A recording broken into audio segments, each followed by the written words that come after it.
శ్రీ గురుభ్యో నమః.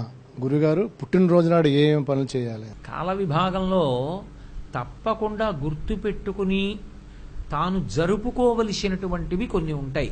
అందులో పుట్టినరోజు ఒకటి. నేను నా పుట్టినరోజు చేసుకోనండి అనకూడదు. నేను మీతో ఇంతకుముందు మనవి చేసి ఉన్నాను. తన పుట్టినరోజు తాను చక్కగా జరుపుకోవాలి. ఆ జరుపుకోవడానికి శాస్త్రం ఒక విధిని నిర్ణయించి, పుట్టినరోజుని ఎలా పడితే అలా జరుపుకోకూడదు.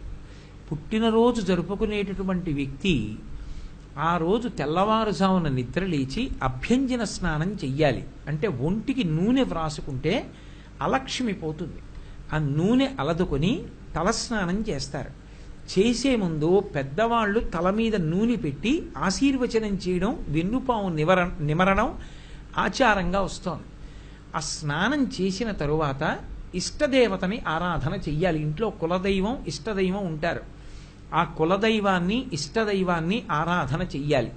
చేసిన తరువాత ఆవు పాలలో బెల్లం ముక్క, నల్ల నువ్వులు ఈ మూడు కలిపినటువంటి పదార్థాన్ని మౌనంగా తూర్పు దిక్కుకు తిరిగి కూర్చుని 3 మార్లు చేతిలో ఆచమనం చేస్తే ఎలా తింటామో అలా 3 మార్లు వేసుకుని లోపలికి పుచ్చుకోవాలి. 3 మార్లే. ఎందుచేత అంటే నల్ల నువ్వులు, బెల్లం, ఆవు పాలు కలిసినటువంటి పదార్థాన్ని 3 మాటలు పుచ్చుకుంటే వచ్చే పుట్టినరోజు లోపల ఏదైనా గండకాలం ఉంటే తొలగిపోతుంది అని. కాబట్టి ఈ 3 పదార్థములు కలిసినటువంటి దాన్ని చేతిలో వేసుకుని 3 మార్లు పుచ్చుకోవాలి. పుచ్చుకున్న తర్వాత 7 చిరంజీవులు ఉంటారు. అంటే వాళ్ళు పుట్టుక చేతనే చిరంజీవిత్వాన్ని పొందారు. ఇంకా కొంతమంది చిరంజీవిత్వాన్ని సాధించుకున్న వాళ్ళు ఉన్నారు. సాధించుకున్న వాళ్ళు కాదు, పుట్టుకతో చిరంజీవులైన వాళ్ళు. అశ్వత్థామ, బలి, వ్యాసుడు. అశ్వత్థామ, బలి, వ్యాసో హనుమాంశ్చ విభీషణ. హనుమంతుడు, విభీషణుడు, కృపాచార్యుడు, పరశురాముడు. వీళ్ళ 7 కూడా సప్తైతే చిరజీవిన, పుట్టుకతైచ చిరంజీవులు. ఈ 7 పేర్లు మనసులోనన్నా స్మరించాలి, పైకన్నా చెప్పాలి. ఆ రోజున తల్లిదండ్రులకి, గురువు గారికి తప్పకుండా నమస్కారం చేసి వాళ్ళ ఆశీర్వచనం అందుకోవాలి. మీ ఇంటికి దగ్గరలో ఏ దేవాలయం ఉంటే ఆ దేవాలయాన్ని దర్శనం చెయ్యాలి. చక్కగా మృష్ణాన్న భోజనం చెయ్యవచ్చు.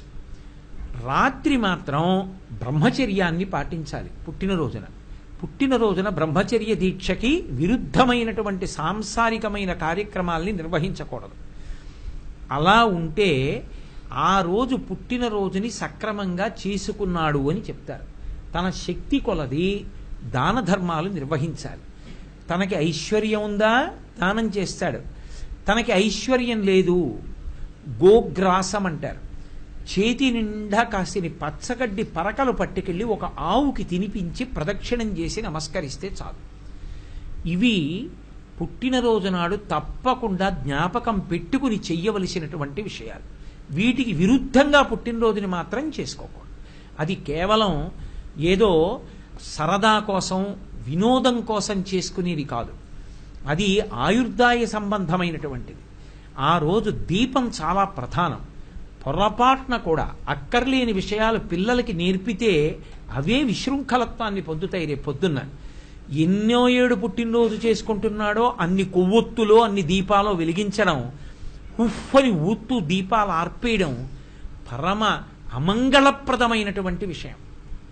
దీపాలు ఆర్పి చేతితో కత్తి పట్టుకుని ఏదో నిన్న రాత్రో మొన్న రాత్రో తయారు చేసిన ఒక పదార్థం, ఎవడు చేసిన ఆశీర్వచనం అర్థం కాదు, రంగురంగులుగా వ్రాసిన హ్యాపీ బర్త్డే, అర్థం లేకుండా అందరూ నిలబడి చేస్తున్న తప్పట్లు, వీటి మధ్యలో కత్తితో కోసి నిర్లజ్జగా భార్య నోట్లో సభాముఖంగా పెట్టడం, ఇలాంటి పిచ్చ పనులు చేయమని శాస్త్రాల్లో లేవు.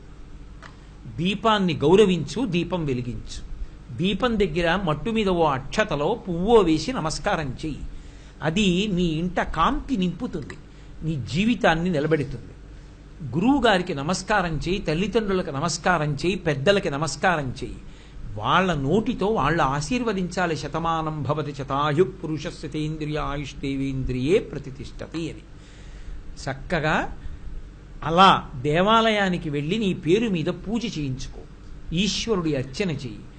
అపమృత్యు దోషం కబళించకుండా ఉండడానికి నల్ల నువ్వులు, బెల్లం, పాలు, ఆవు పాలతో కలిసినటువంటి పదార్థాన్ని 3 మాటలు స్వీకరించు. సప్త చిరజీవుల పేర్లు మనసులో స్మరించడం లేదా పైకి చెప్పడం.